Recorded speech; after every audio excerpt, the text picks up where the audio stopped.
News, বাংলায় খবর, বাঙালির খবর। ঘেরাও 22 ঘন্টা পর হার মানল পুলিশ। সিপিকে পদত্যাগ দাবি। সিপি বলছেন যে 12 তারিখ এবং 14 তারিখে তাদের কাজের গাফিলতি ছিল, কিন্তু তা বলে জুনিয়র ডাক্তারের কথা শুনে তিনি পদত্যাগ করবেন না। তাকে যদি ঊর্ধ্বতন কর্তৃপক্ষ বলে পদত্যাগ করতে, তখন তিনি মাথা পেতে যাবেন।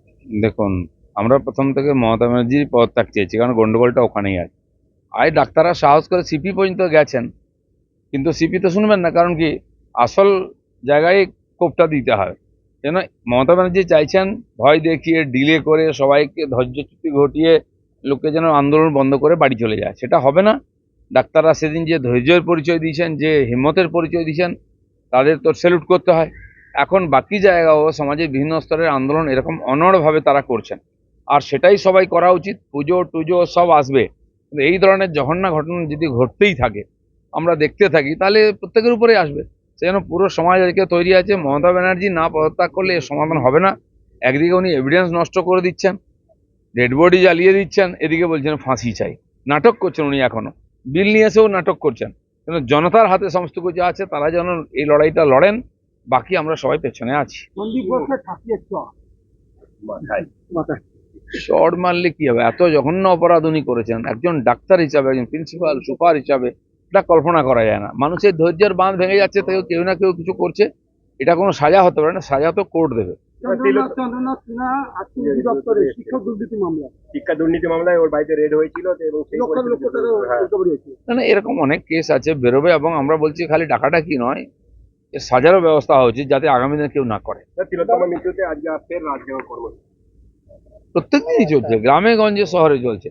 আর যেটা সরকার অনুমতি দিচ্ছে না, লোকে আদালত থেকে অনুমতি নিয়ে এসে লড়াই করছেন। এই যে সাধারণ মানুষের মধ্যে যে জিদ এসে গেছে না সমাধান করার, এটার দ্বারাই সমাধান হবে। গতকালকে পশ্চিমবঙ্গে ধর্ষণ বিরোধী বিল পাশের পরেই কেন্দ্রীয় মন্ত্রী কিরেন রিজিজু তিনি একটি রাজ্যকে পৌঁছে গেছেন। তিনি বলছেন 2018 সালের পর রাজ্যকে একাধিক চিঠি দিয়েছিল, পক্সো আইন থেকে আরম্ভ করে 123টি এসপির জন্য হস্তক্ষেপ দেওয়া হয়েছিল, ফাস্ট ট্র্যাক কোর্টও করা হয়েছিল, কিন্তু সেই সময় রাজ্য সরকার পারমিশন দেয়নি। প্রায় 50,000 এরকম কেস, ক্রিমিনাল কেস, খুন, ধর্ষণের চেষ্টা, শ্লীলতাহানি ঘটেছে পশ্চিমবাংলায়। তারপর মমতা ব্যানার্জি বিল আনছে।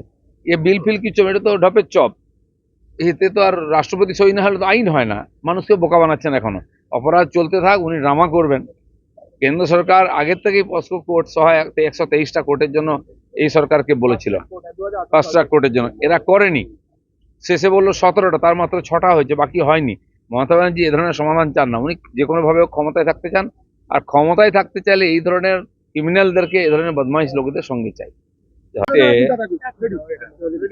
19 সালেতে কাঁথিতে মাননীয় অমিত শাহর জনসভা ছিল। সেই সভাতে আমরা গেছিলাম। সভা থেকে ফেরার সময় বহু জায়গায় টিএমসি লোকেরা বাস ভাঙে, অত্যাচার করে, এবং আমাদের শয়ে লোকের কেস দেয়। এখানে আমার সঙ্গে 29 জনের নামে কেস আছে। তার মধ্যে বেশিরভাগ লোককে, যারা ফিরছিল মিছিল থেকে, পুলিশ বাস থেকে নামিয়ে কেস দিয়েছে। মেদিনীপুরের লোক আছে, হাওড়ার লোক আছে, কলকাতার লোক আছে, আমিও আছি, যেহেতু আমি ছিলাম প্রেসিডেন্ট, আমার নামে কেস। সেই কেস এখন এখানে চলছে। তার জন্য হিয়ারিং ছিল, প্রতি মাসে হয়। আজকে অনেকে আসেননি, নেক্সট আবার ডেট হয়েছে একটা 26 তারিখ, সেদিন সবাইকে হাজির করলে আবার এর হিয়ারিং শুরু হবে এবং প্রসেসিং হবে।